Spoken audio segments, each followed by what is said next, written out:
Har qanday meytning amali o'lim bilan oxirlashadi. Ammo murabitning undaq bo'lmaydi. Müminler içinden ölgəndən keyin qəbrisdə sual soraqma qılınmasdan bevasitə bərzəx aləmindəki Allah'ın nimetlərə erişidigan bir qancha türlü kişilər var.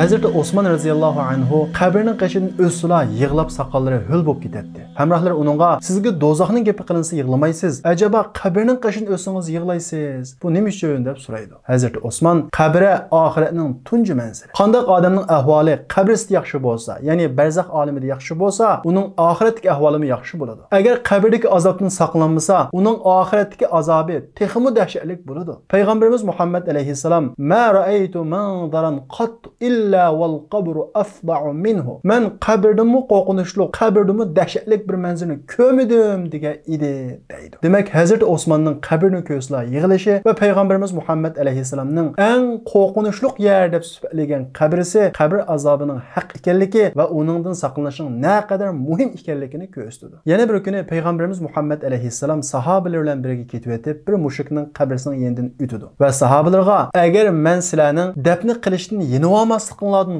qo'rqmagan bo'lsam, men anglagan qabr azobini sizlarning anglashinglar uchun Allohga duo qilgan bo'lardim deydi. Ya'ni agar men Allohga duo qilsam, Alloh duoyimni ijobat qilib, men anglagan qabr azobini agar sizlar anglagan bo'lsanglar, qaranglardan birasi o'lsa, uni dafn qilishdan keyingi chekingan bo'lardinglar, qo'rqqan bo'lardinglar deydi. Barzax olamidagi mukofotlar, ne'matlar farqli bo'lganidek, azoblarmi farqli bo'ladi. Va shundaqla odatdagi musulmonning erishadigan mukofoti, ne'mati va rizqi bilan Alloh yo'lida kurash qilgan shahidlarning erishadigan mukofoti va ne'mati va rizqlari o'xshamaydi. Shuning uchun payg'ambarimiz Muhammad alayhissalom qabrisda savol so'roqni qilinmaydigan, bevosita barzaxiy olamda Allohning ne'matlari va rizqlariga erishadigan bir qancha turli kishilarni bizga aytib bergan. Ularning birinchisi bo'lsa payg'ambarlar. Payg'ambarlar qabrisda savol so'roqni qilinmasdan bevosita barzax olamidagi rafiqul a'loda bo'ladi. Chunki qabrisda kishi payg'ambarlar haqida so'raladi. Ya'ni men nabiy yo'q, payg'ambaring kim deb so'raladi. Ular haqida so'raladi. Ular bo'lsa qabrisda savol so'roqqa tortilmaydi. Ikkinchisi bo'lsa shahidlar. Ya'ni Alloh yo'lida dinini qo'g'dash uchun, milini qo'g'dash uchun, jinini qo'g'dash uchun va jini va mili uning ichida bo'lgan vatanni qo'g'dash uchun urushib, o'lib ketgan bo'lsa, u shahid hisoblanadi. Ana shunday kishilar qabrisda savol so'roq qilinmasdan Allohning dargohida, ya'ni barzax olamida shunday bir ne'matlarga erishudiki, ular u ne'matni ko'rib, dunyoda texi shahid bo'lmagan, texi Alloh yo'lida o'lishdan qo'rqayotgan, keyniga chekinayotgan, gumonda bo'layotgan qarindoshlarga u yerdagi ne'matlarni, u yerdagi mukofotlarni xabar bergisi kep ketadi. Payg'ambarimiz Muhammad alayhissalom ularning barzax olamidagi ahvolini suhbatlab, shahidlarning ruhi yop-yeshil qushning ichida bo'ladi. Ular bu orqali jannatning xoligan yerini kezadi deydi. Shuning uchun shahidlar qabrisda savol so'roqqa uchramaydi. Sahabalar Peygamberimiz Muhammed aleyhisselam'dan ya Resulallah ma balul mu'minina yuftanuna fi quburihim illa şehid. Müminlerin hemmisi kabrisde sual so'roq qilinadigan, nima uchun shahid sual so'roq qilinmaydi deb so'raydi. Peygamberimiz Muhammed aleyhisselam sahabalarga kafa bi bariqatis suyufi ala ra'sihi fitnatan. Ularning beshida qilishning lavuldishi, ya'ni ularning beshida ularning har vaqt besh elib ketish ehtimoli bo'lgan qilishning pulanglishi ularga imtihon jihatdan yetarlikdir. Ular Alloh yo'lida kurash qilish orqali jin atash orqali imtihonga kifoya qiladigan bir ishni qildi. Ulardan savol so'rash behojat deydi.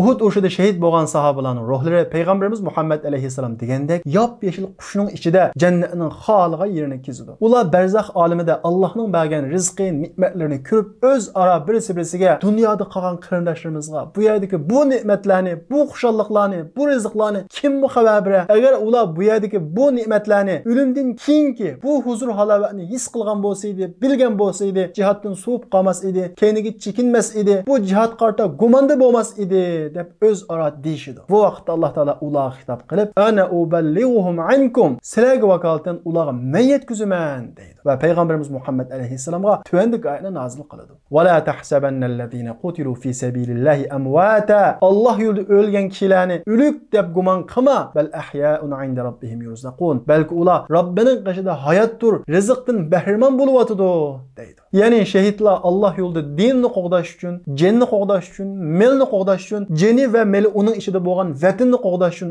urushib, badallari parcha-parcha bo'lib ketgan bo'lsa-mu, hatto kukum talqon bo'lib ketgan bo'lsa-mu, jasadlari tepilmagan bo'lsa-mu, ularning ruhlari payg'ambarimiz Muhammad alayhisalom degandek yop-yashil qushning ichida jannatning xoliga yerini kezidi. Alloh taolo ulardan hal tashtahuna shay'an, bir narsa xohlamsizlar deydi. Shahidlar, ey Alloh, sen bizga jannatning xoliga yerini kezalaydigan bir ne'matni bergan bo'lsang, biz yana nima orzu qilamiz deydi. Alloh taolo bu savolni yana takrar 3 qatim so'raydi. Ondan keyin shahidlar, ya Rob, nuridu an tarudda arwahana fi ajsamina hatta nuqtal fi sabilika marratan ukhra. Ey Robbim, bizning sendan umid qilganimiz, talab qilganimiz, bizning ruhimizni jasadimizga qaytarsang, sening yo'lingda yana bir qatim urush qilib shahid bo'lsak deydi. Ammo Alloh taolo ularni qayta imtihon qilmaydi. Chunki ular imtihonni natijalik bilib bo'ldi. Üçüncüsü, yani qabrda sual so'roq qilinmasdan barzaxiy olamda Allohning mukofotiga bevosita erishadigan kishilarning üçüncüsü murabit. Yani Allah yo'lda musulmonning zaminini qo'g'dash uchun kuzatchilikda,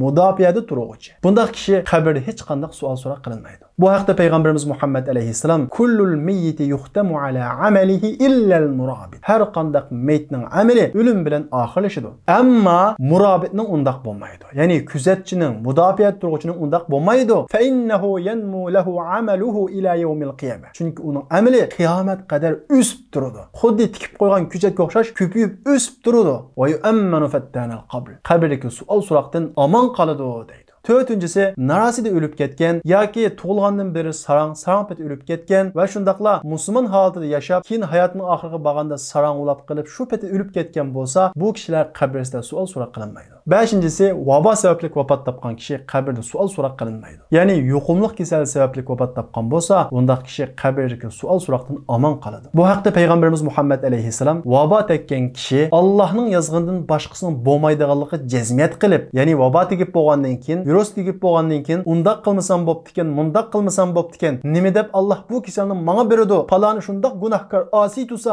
nima deb menga beradi deb Allohga isyon qilmay, ya'ni Allohning yozgandan boshqasi bo'lmaydi.